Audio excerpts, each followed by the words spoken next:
गगरी रूपवा के संहारो हे जान जान जनी मारो। गगरी रूपवा के संहारो हे जान जान जनी मारो। हरे चल जाई तो हरे चल जाई तो हरे खातिर लगे काटा। तोहरा से तोहरे खातिर हम कहिला राखल कर सीना पे दुपट्टा।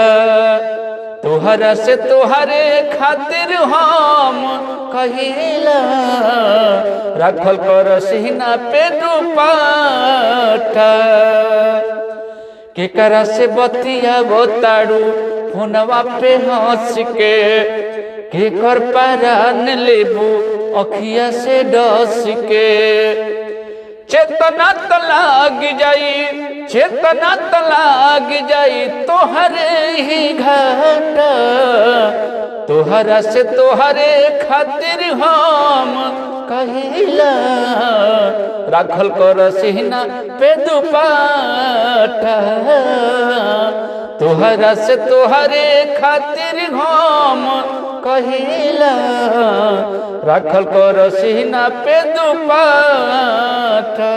पढ़े के बहाने जालू मिले यार से कितना के फसवले बाड़ू रूपवा सवार के।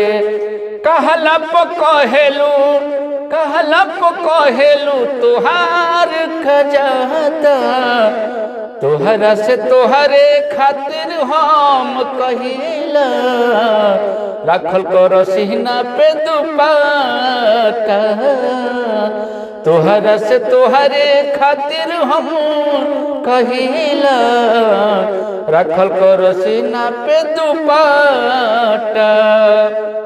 मनवा के मित मन मित के बनवले बाड़ू कितना के गोरी तू तो पागल बनवले बाड़ू।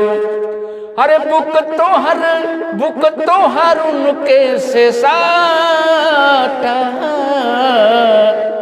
तोहरा से तोहरे खातिर हम कहिला राखल कर सीना पे दुपट्टा।